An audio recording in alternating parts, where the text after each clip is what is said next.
नमस्कार दोस्तों, आज का सत्संग शुरू करने से पहले मैं आपको तहे दिल से कहना चाहूंगा कि बाबा नानक जी के जन्म दिहाड़े पे आप सब मेरे देशवासियों को लाख लाख बधाइयां।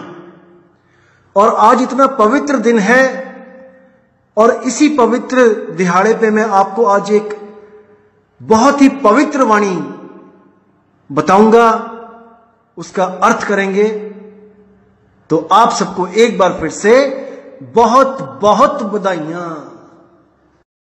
सतगुरु नानक प्रगटया, मिट्टी धुंध जग चानन होया। तो आज आपकी जिंदगी में ऐसा चानन होने वाला है दोस्तों, जो सतगुरु नानक हमेशा से चाहते थे कि ऐसा ही चानन हर जीव की जिंदगी में हो जाए। तो आज बहुत ही शुभ दिन है दोस्तों, और इस सत्संग को बहुत मन लगा के सुनना। साहिब बंदगी। नमस्कार दोस्तों, मेरी प्यार भरी सत श्री अकाल आप सभी को। आज दोस्तों जिस वाणी पे हम लोग विचार करेंगे, अनमोल वाणी है दोस्तों, बहुत गहरी वाणी है, बहुत ज्यादा गहरी वाणी है।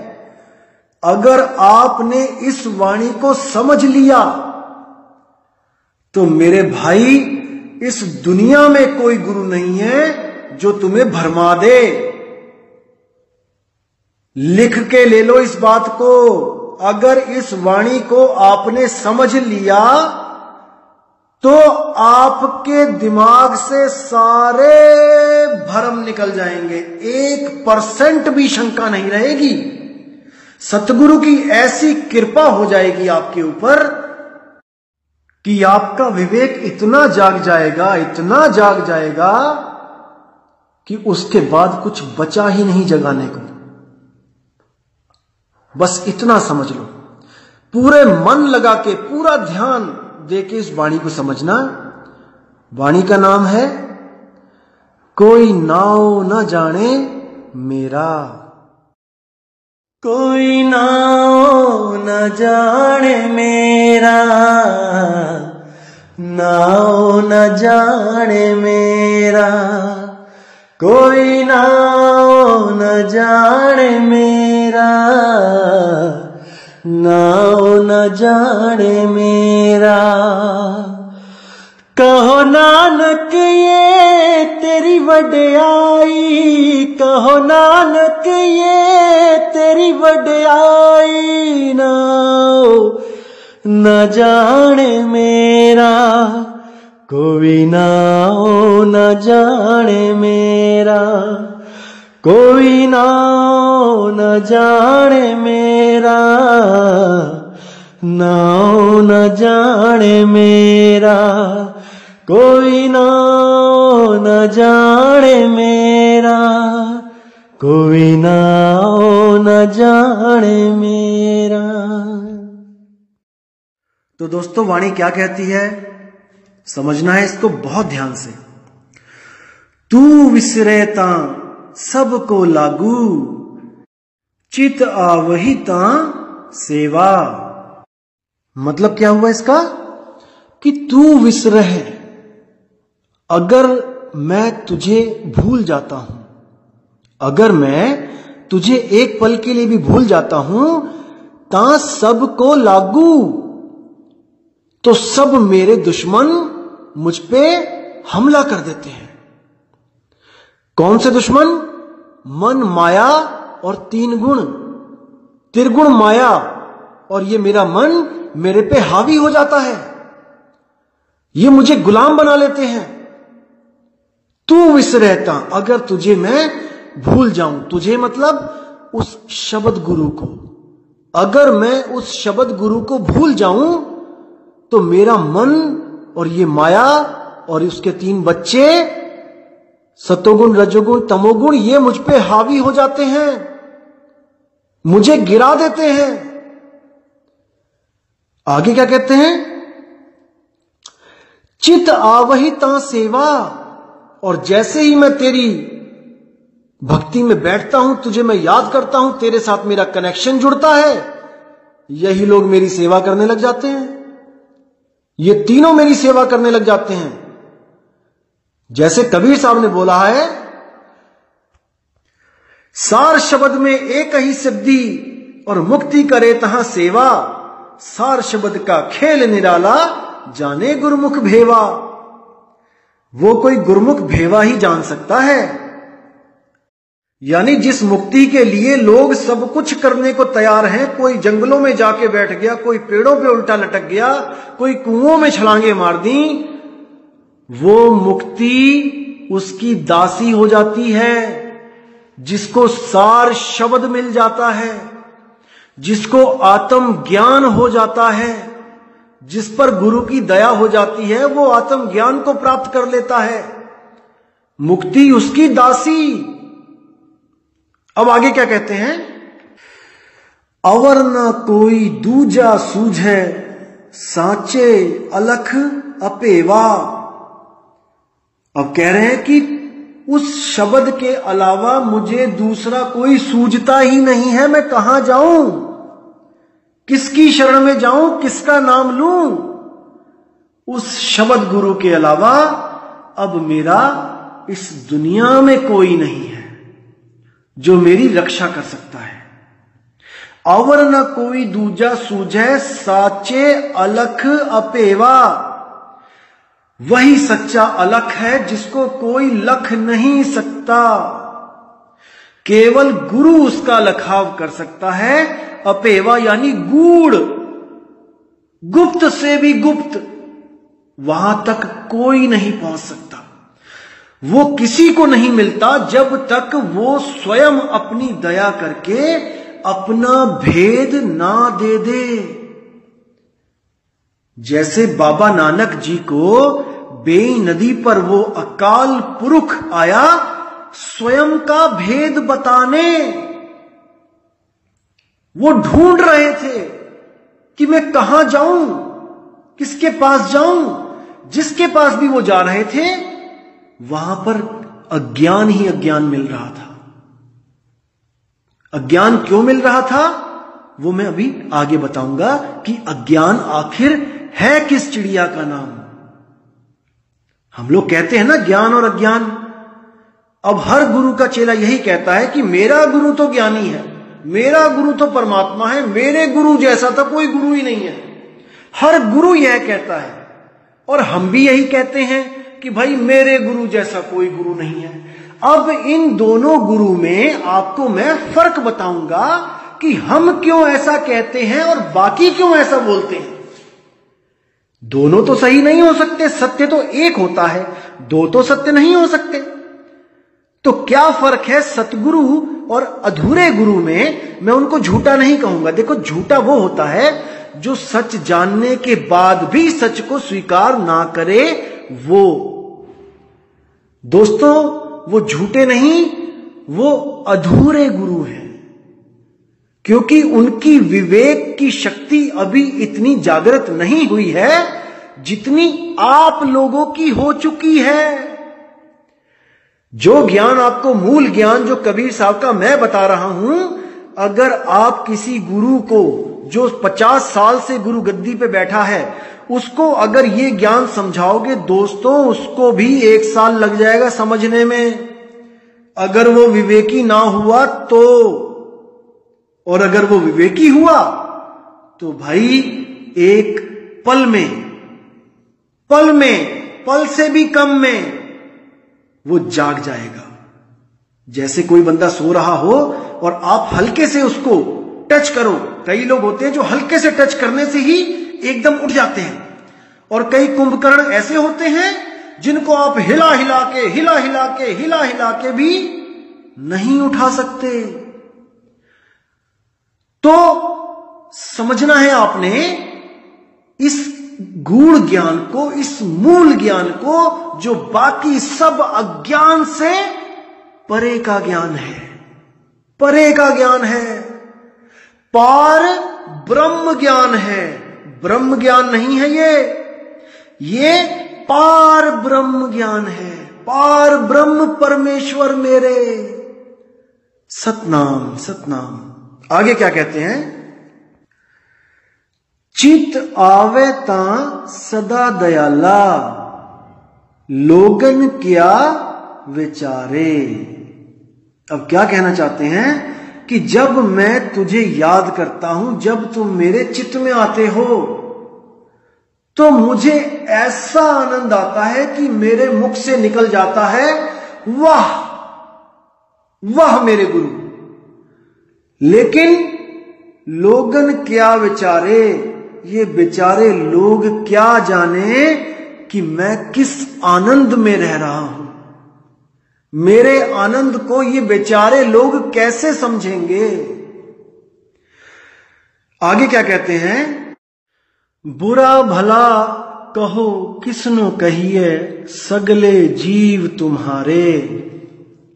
कि मैं किसको बुरा भला कहूं, कौन से धर्म के लोग अच्छे और कौन से धर्म के बुरे हैं। अरे ये सब तुम्हारे ही तो हैं, केवल अज्ञानतावश ये आपस में बट गए हैं। ये तुझे जान नहीं रहे हैं, ये तुझे मान रहे हैं। दिक्कत ये है, जिस दिन वो सब जान जाएंगे कि तू कौन है, सबका झगड़ा खत्म हो जाएगा। सारी दुनिया में एक ही पंथ चलेगा। पंथ मतलब रास्ता। हम सब एक ही मेले में फंसे हुए हैं। इस मेले से हमारा मन नहीं भर रहा है। इस दुनिया रूपी मेले से किसी का मन नहीं भर रहा है। वापस वापस घूम घूम के यहीं आ रहे हैं।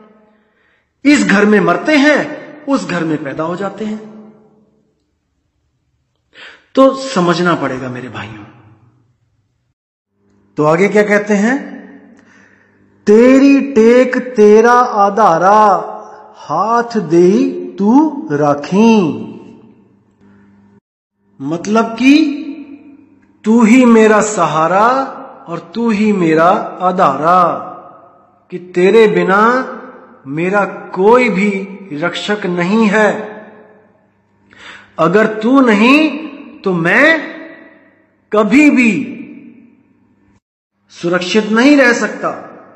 जैसे कहते हैं कि जिसदा साहिब डाडा होवे और तिसनो मार न सके कोई। अगर तू नहीं मेरे साथ तो मुझे कोई भी मार देगा, लेकिन अगर तू मेरे साथ है तो मुझे कोई नहीं मार सकता। अब इसका मतलब ये नहीं कि वो शरीर की बात कर रहे हैं कि मेरे शरीर को कोई नहीं मार सकता। दोस्तों, शरीर तो सबका खत्म होगा, लेकिन उस अवस्था को प्राप्त करवा देगा गुरु जहां पर जन्म और मरण ही खत्म हो जाता है। कई लोग मुझसे पूछते हैं, अगर इतना बड़ा है वाहेगुरु तो सिखों की इतनी कुर्बानियां हुई, मदद क्यों नहीं करी उसने। मेरे दोस्तों, उनकी मदद हो रही थी, लेकिन हम जैसे अज्ञानी नहीं देख सकते उनको कि क्या मदद हो रही थी। तत्ती तवी पे चढ़ना आपके और मेरे बस की बात नहीं है। पतीलों में उबलना आपके और मेरे बस की बात नहीं है। पतीलों में शरीर था, लेकिन सुरती मालिक ने शब्द में लगा रखी थी, और ऐसी लगी हुई थी वो कि उनको महसूस भी नहीं हो रहा था कि मैं किसी तवे पे बैठा हूं या मेरे ऊपर कोई आरा चलाया जा रहा है। ये होती है सतगुरु शब्द गुरु की कृपा। तो इसको विवेक के द्वारा दोस्तों इसको समझने की कोशिश करो। आत्म सत्ता को प्राप्त करते ही आप निर्भय हो जाते हो। जब आपको लगता है कि मेरी मौत आ रही है, आप सारी सुरती उठा के शब्द में लगा लेते हो और आप शब्द की तरह निर्भय हो जाते हो, अविनाशी हो जाते हो। अरे आपको कौन मारेगा? कोई नहीं मार सकता। तो मेरे दोस्तों, मेरे भाइयों, मेरी बात को गहराई से समझो।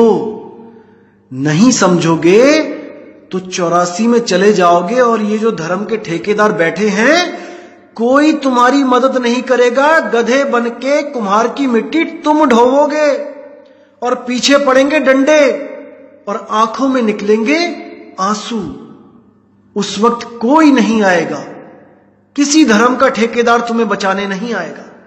जीव तुम्हारा है, तुमने देखना है कि कैसे कल्याण इसका किया जाए। कोई ये नहीं बोलेगा कि हम झूठे हैं, लेकिन दोस्तों संतों की वाणियों से आपने परख करनी है कि मेरा रास्ता सही है या गलत है।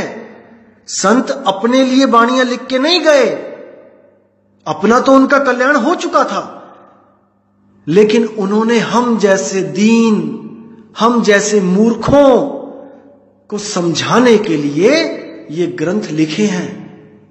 और कोई कहे कि आपको फंसाने के लिए ग्रंथ लिखे हैं, तो उसकी बुद्धि अभी इतनी विकसित नहीं हुई कि वो इन मेरे सतगुरुओं की वाणी को समझ सके। नहीं समझ सकता कोई भी जब तक वो भेदी ना हो जाए उस शब्द का जिसका सिमरण मेरे सतगुरुओं ने किया है, मेरे बाबा नानक ने किया है। नहीं समझ सकता उसको कोई। तो आगे क्या कहते हैं, जिस जन ऊपर तेरी कृपा तिसको विपुन को भाखे। यानी हे मेरे मालिक, जिस जीव पर तेरी कृपा हो जाए उसको कोई विपदा नहीं आ सकती, उसका बेड़ा पार होना निश्चित है, उसको मुक्त होने से कोई नहीं रोक सकता, कोई नहीं रोक सकता।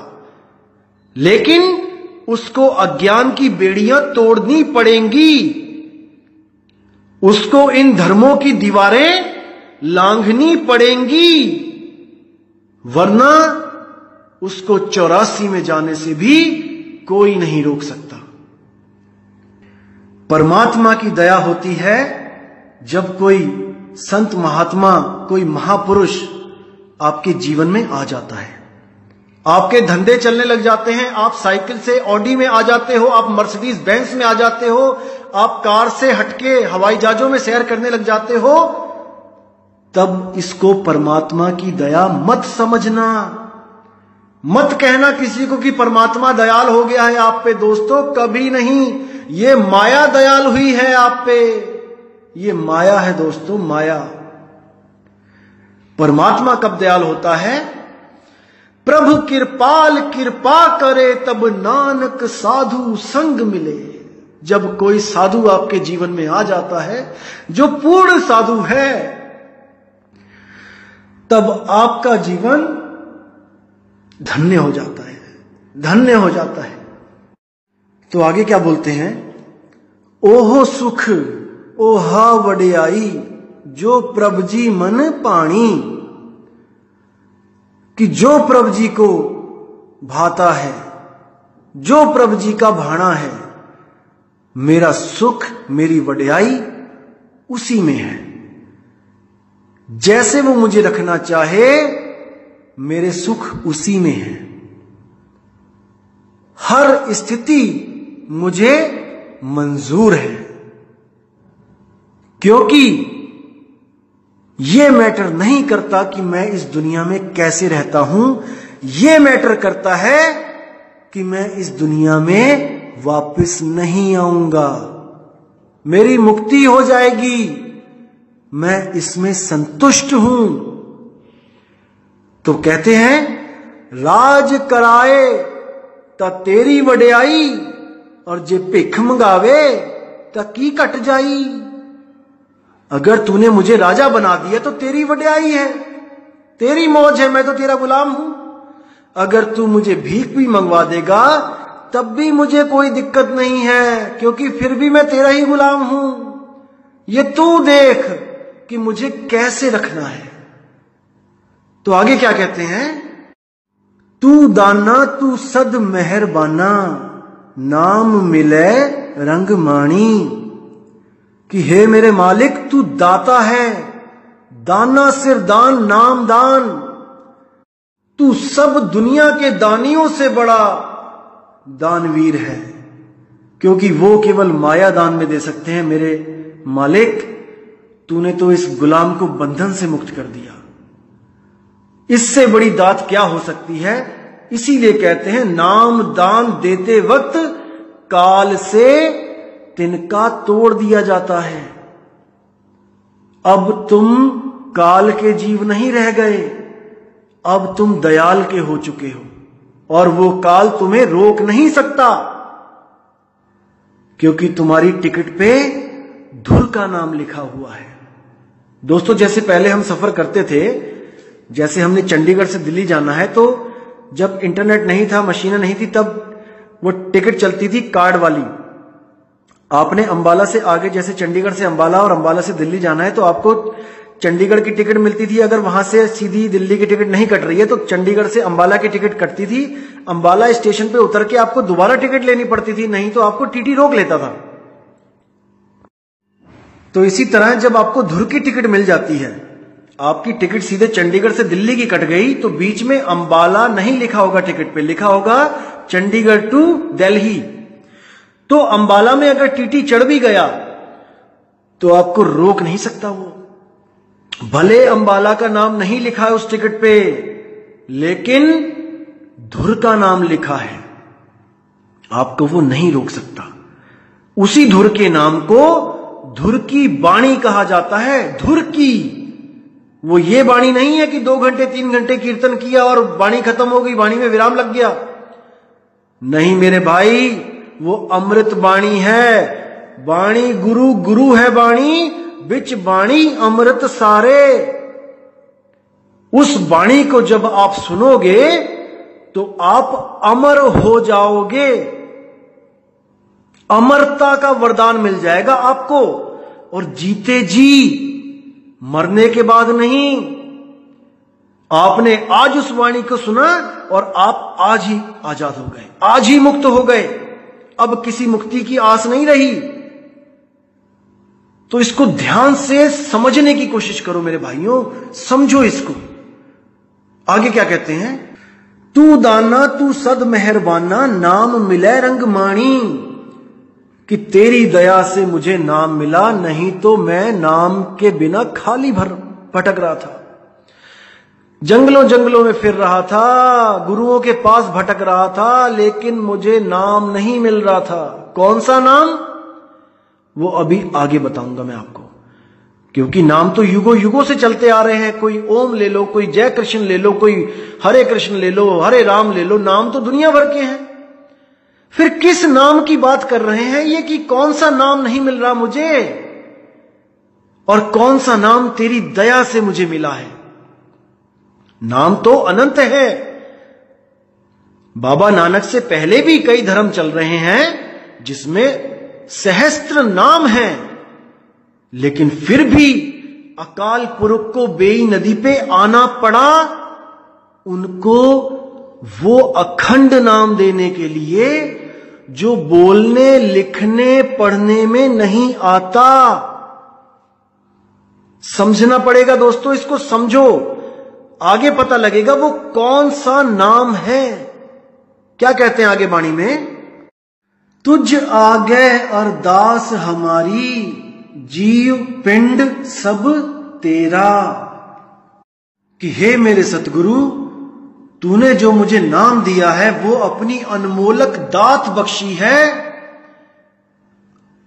अब मैं तेरा हूं, मेरा जीव मेरा पिंड सब कुछ तेरा, अब मेरा मुझ में कुछ नहीं, मैं तेरा गुलामों का भी गुलाम हो गया हूं। तो आगे क्या बोलते हैं? कह नानक सब तेरी वड्याई, कोई नाव ना जाने मेरा। दोस्तों, बहुत गहरा मतलब है यहां पर, पूरा विवेक लगा दो, जितना भी है सारा लगा दो यहां पे। क्या बोल रहे हैं? कहो नानक एह तेरी वड्याई, यानी हे मेरे परमात्मा, ये तेरी वड्याई है जो तूने हम गुलामों को वो अनमोलक दात बख्श दी जिसका कोई मूल्य ही नहीं है। सारा अखिल ब्रह्मांड एक तराजू में रख दिया जाए और तेरी दात दूसरे तराजू में रख दी जाए पाठ पे, तो एक रत्ती नहीं भार, पूरे ब्रह्मांड का एक रत्ती भार नहीं है उस दात के आगे जो तूने मुझे दी है। और वो दात क्या है? वो है मेरा नाम। तूने मुझे किसी और का नाम नहीं जपवाया। तेरे अलावा मैं कहीं भी गया, मुझे किसी ना किसी ने किसी ना किसी का ही नाम जपवाया।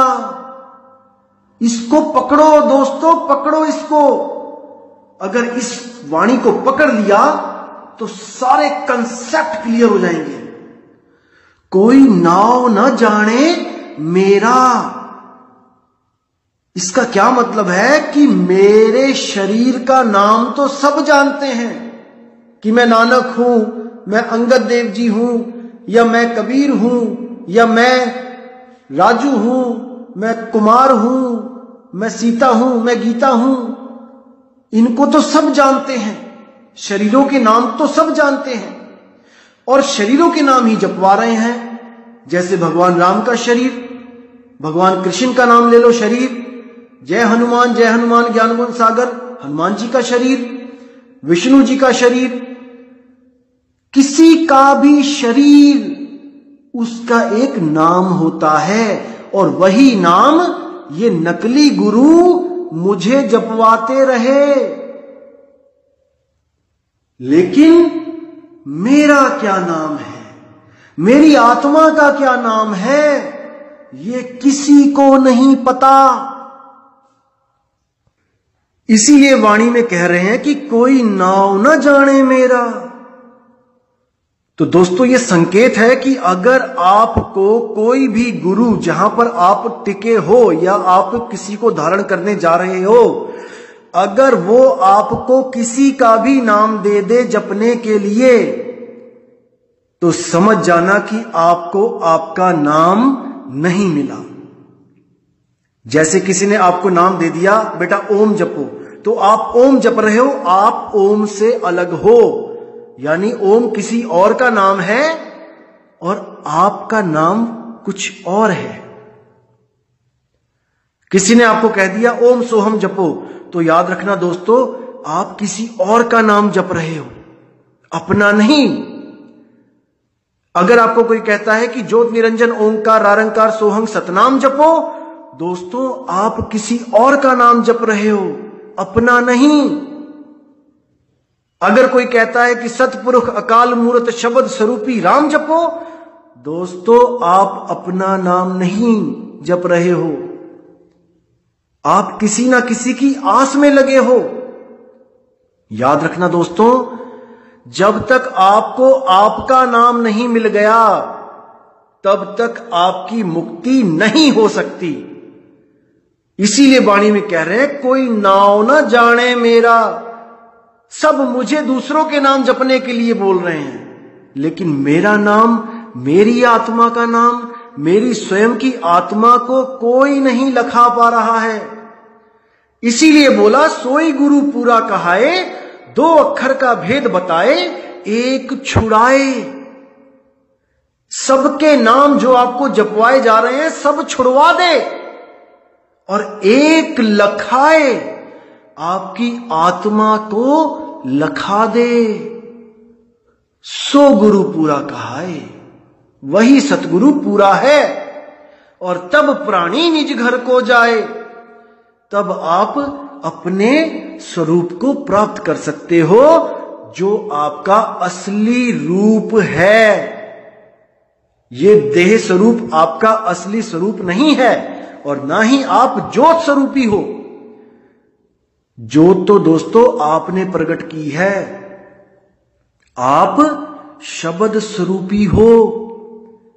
वो शब्द जो बोलन लिखन से न्यारा है, उसको बोल लिख नहीं सकता कोई भी, वो केवल लखाव के द्वारा प्राप्त किया जाता है।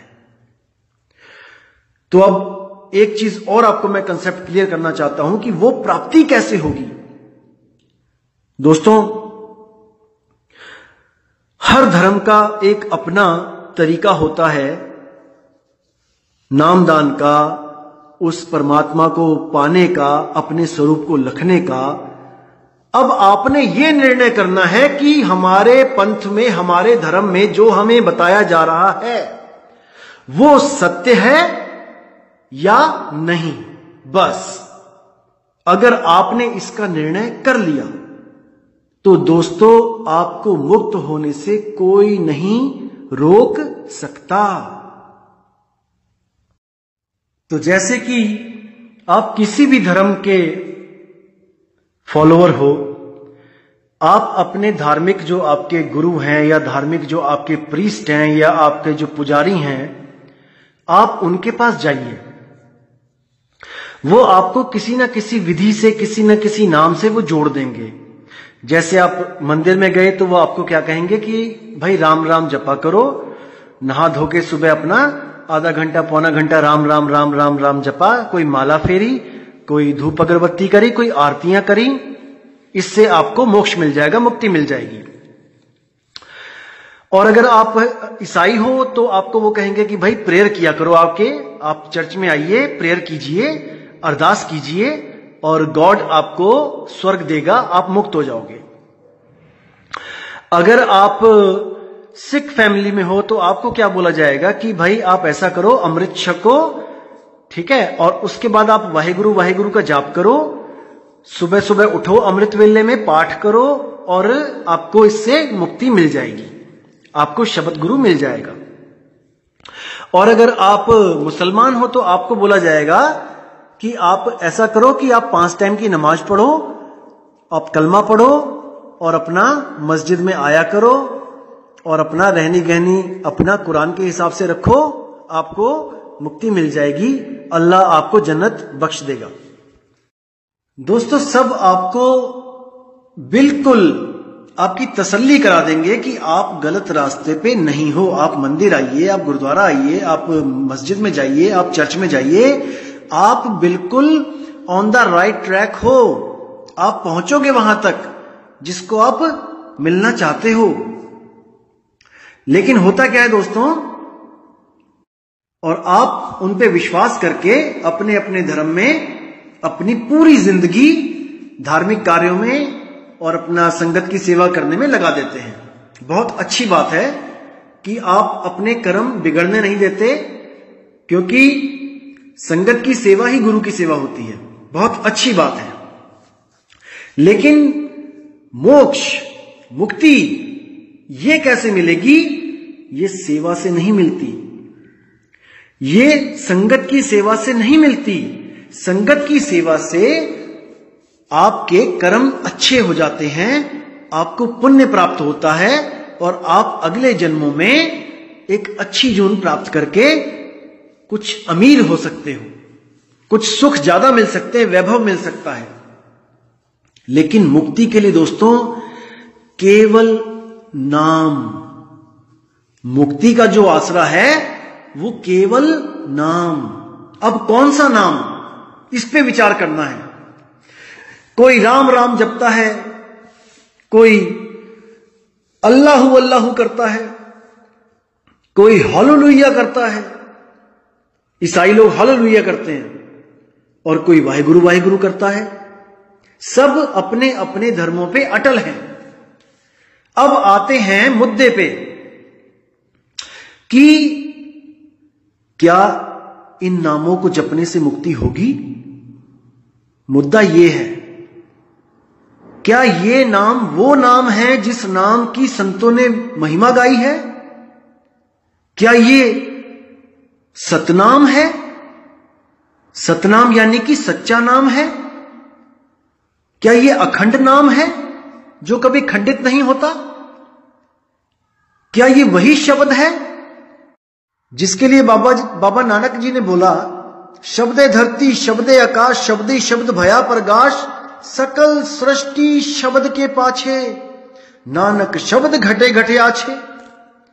कि सारी दुनिया शब्द के पाछे, पहले शब्द था, सारी दुनिया बाद में प्रकट हुई है। पहले वो अखंड शब्द था जो कभी खंडित नहीं हो सकता, जिसको नाम निरंतर कहा जाता है। जिसको धुर की वाणी कहा जाता है, जो धुर से आ रही है, जो यहां पे बनाई है वो नहीं। जो कुछ संतों ने मिलके वाणी लिख दी वो धुर की वाणी नहीं है। धुर की वाणी वो शब्द है जिसको सुन के बाबा नानक के मुंह से निकला था, वाह वाह गुरु, वाह मेरे गुरु, क्या चीज दी आपने मुझे। उस चीज को अनुभव करते ही बाबा नानक के मुंह से निकला वाह। अब इस वाह पे आते हैं दोस्तों, क्या है ये वाह। आज सारा सिख पंथ वाह गुरु का जाप करता है। आखिर ये वाह गुरु है क्या? क्या है ये वाहे गुरु? अब कई सिख मैंने सुना, सिख प्रचारक मेरे भाई, वो क्या बोलते हैं, वव्वा विष्णु, हा हरे कृष्ण, गग्गा गोविंदा और रर्रा राम। यानी चारों युगों में जो विष्णु जी के 4 अवतार हैं, उन्हीं के 4 नाम मिलाकर वाहे गुरु बन गया। वा से विष्णु, हा से हरे कृष्ण, गा से गोविंद और रा से राम, वाहे गुरु। देखो दोस्तों, अब अगर मैं इनसे सवाल करूं कि आप अगर इन्हीं के अवतारों को परमात्मा का नाम मानते हो, तो क्या आप इनकी फोटोज गुरुद्वारे में रखना अलाउ करोगे? क्या आप अपने सिखों को कहोगे कि वही वव्वा विष्णु हा हरे कृष्ण मंदिरों में भी है, आप वहां पे जाना शुरू कर दें? मैं ये नहीं कह रहा हूं, मैं कटाक्ष किसी की नहीं कर रहा हूं, मैं बस विवेक जागृत कर रहा हूं कि क्या ऐसा हो सकता है। मैं सवाल कर रहा हूं, अगर नहीं तो इस सवाल को भूल जाएं, मैंने किसी से नहीं किया। तो क्या है ये वाहे गुरु, इसको क्लियर करेंगे। जब बाबा नानक को अकाल पुरख ने बेई नदी पर नाम बख्शा, कौन सा नाम? कोई नाव ना जाने मेरा, केवल परमात्मा जानता है वो नाम। और उसने मुझे आके मेरा ही नाम मुझे बख्श दिया और मुझे लोगों के नाम जपने से छुड़वा दिया, मेरी आत्मा का लखाव करा दिया।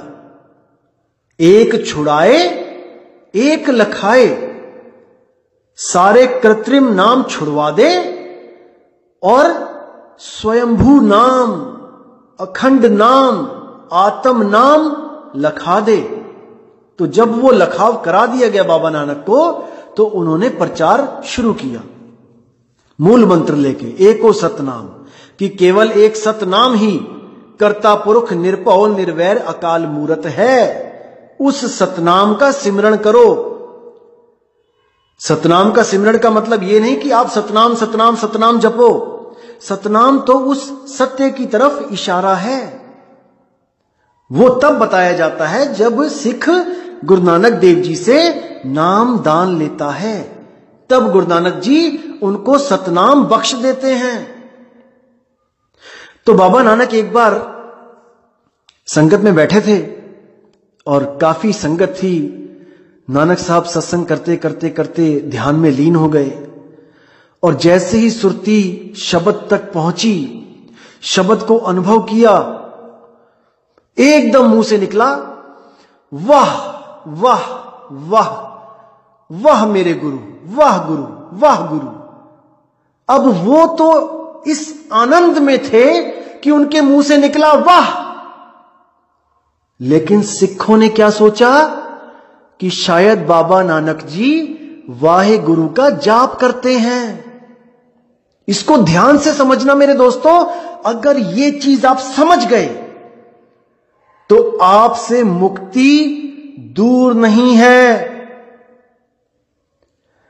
सिखों ने क्या समझा कि बाबा नानक जी वाह गुरु का जाप करते हैं, इसलिए उनको ये आनंद आता है।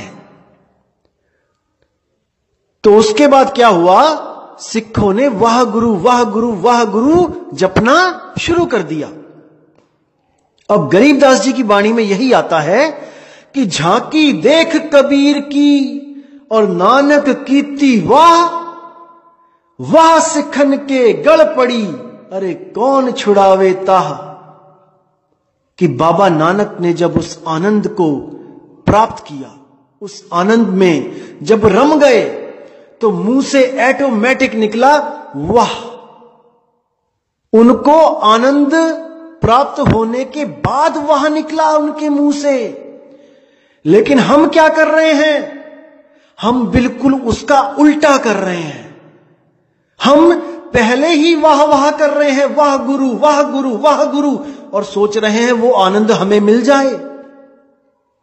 दोस्तों, इसको मैं अच्छी तरह समझाता हूं, हर चीज आपकी क्लियर हो जाएगी आज। जैसे मान के चलो कि आपको सबसे अच्छा जो स्वीट डिश है आपको लगती है रसमलाई, सबसे अच्छी आपकी फेवरेट डिश है रसमलाई। आप किसी हलवाई की दुकान पे गए और आपने वहां ऑर्डर दिया कि रसमलाई मुझे खानी है, आप 1 प्लेट रसमलाई ले आओ। तो दोस्तों, जब तक वो रसमलाई लेके नहीं आता, जब तक आप बिल्कुल शांत बैठे हो, आपके मुख से कुछ नहीं निकल रहा है, बिल्कुल शांत, कुछ जप नहीं रहे हो, कुछ नहीं कर रहे हो, बस शांत बैठे हो, इंतजार कर रहे हो। जैसे ही रसमलाई आपके सामने आई और आपने चम्मच से जैसे ही उसको मुंह में डाला और जैसे ही वो आपके मुंह में घुली, तो आपके मुंह से अपने आप निकला वाह, और आपके मन में इतना आनंद आ गया कि क्या चीज मैंने आज खाई है। क्योंकि वो आपकी फेवरेट डिश है, इसलिए उसमें जो आनंद आता है वो बयान नहीं कर सकते, उसको केवल वाह कह के बात कर सकते हो, अरे वाह मजा आ गया। लेकिन अगर ऐसा हो कि हमें खानी रसमलाई हो, लेकिन हम टेबल पे बैठ के ऑर्डर ना दें और हम जपने लग जाएं वाह वाह वाह वाह वाह वाह, दोस्तों आनंद नहीं आएगा, मुंह मीठा नहीं होगा। किसी का दिल नहीं दुखा रहा हूं मैं, आप मेरे भाई बहन हो। मैं कभी नहीं चाहता कि मेरी वजह से किसी का दिल दुखे, लेकिन मुझे बहुत दुख होता है कि जो मेरे बाबा नानक ने जिस सत्य को प्रचार करने के लिए कहां कहां नहीं पैदल गए, सिद्धों के साथ गोष्ठियां करी, आज उनके ही बच्चे अगर इस अज्ञान में रह गए तो मेरे नानक साहब की जो उन्होंने इतनी कुर्बानियां दी वो व्यर्थ चली जाएंगी मेरे भाइयों, व्यर्थ चली जाएंगी।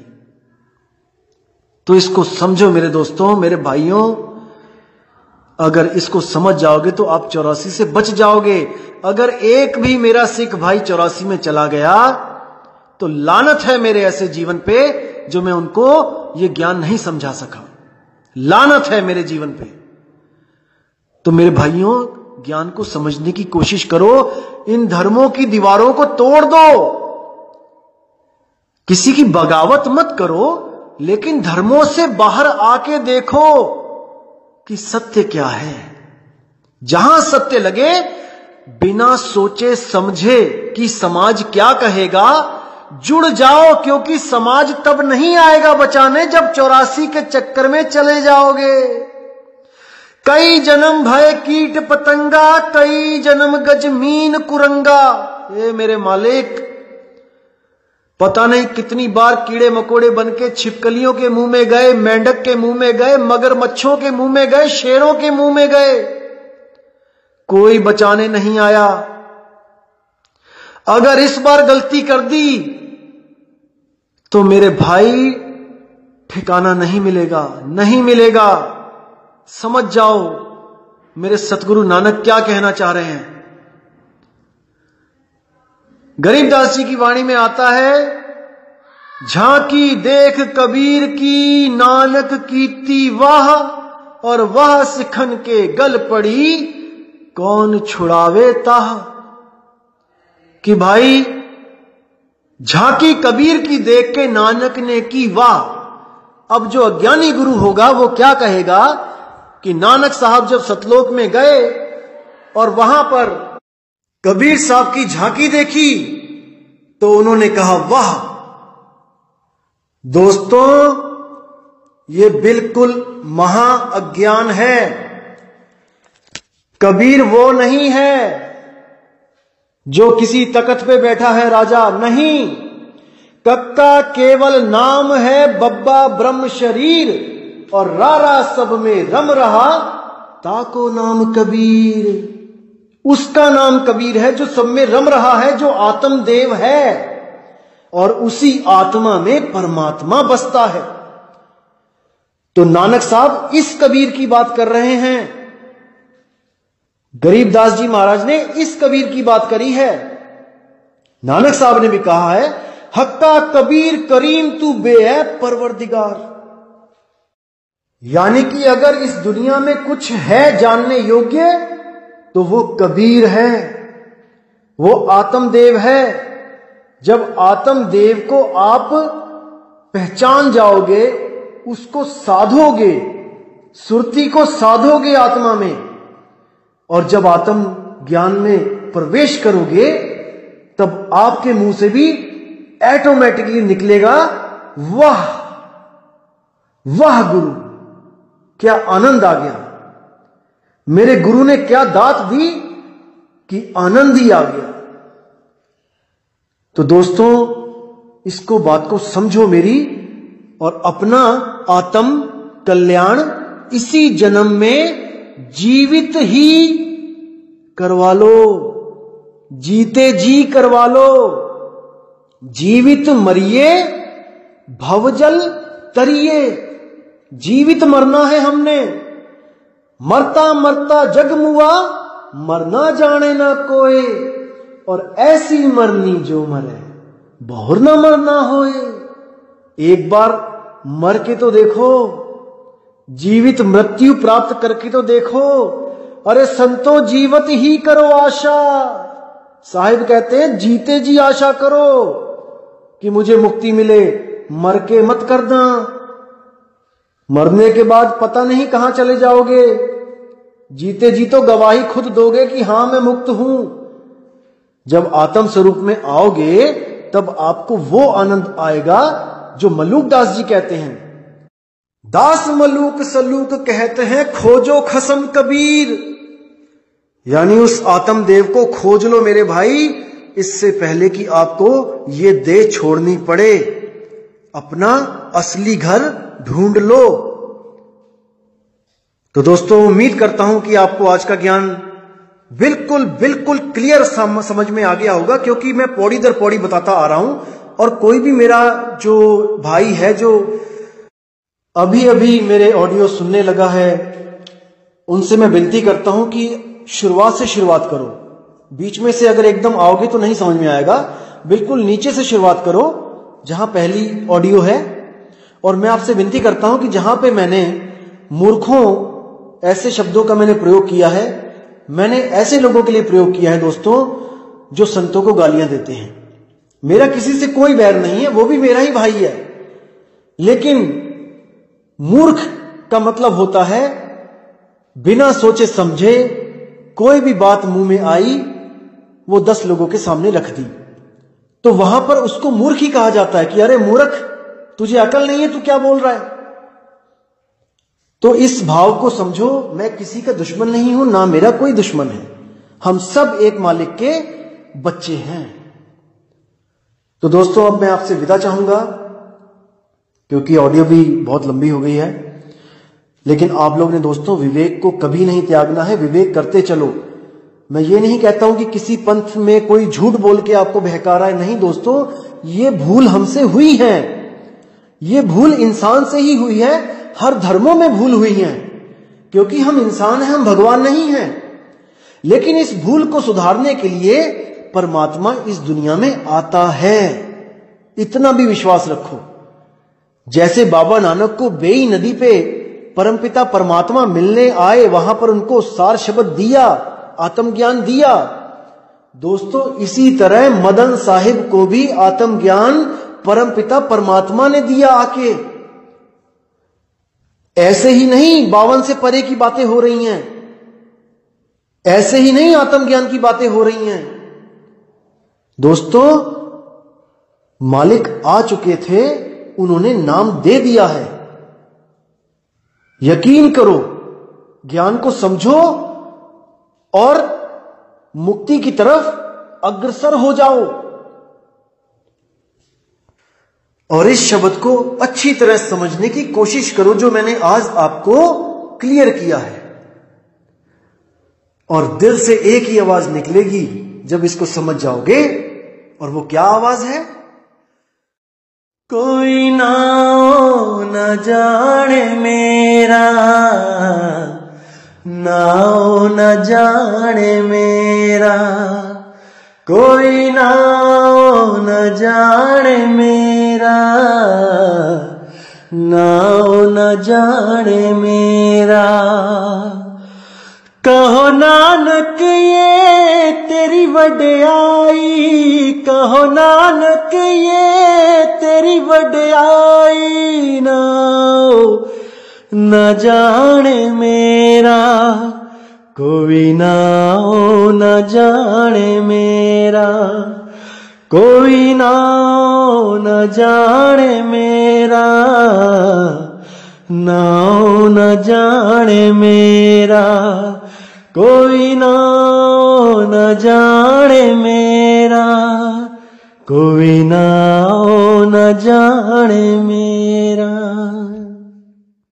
तो इसी के साथ दोस्तों अब मैं विदा चाहूंगा। जय गुरु बंदी छोड़ वैराग साहिब जी, जय गुरु बंदी छोड़ मदन साहिब जी, जय जय गुरु बंदी छोड़ मेरे बाबा नानक जी, मेरे अंगद देव जी, मेरे अमरदास जी, मेरे सब संत।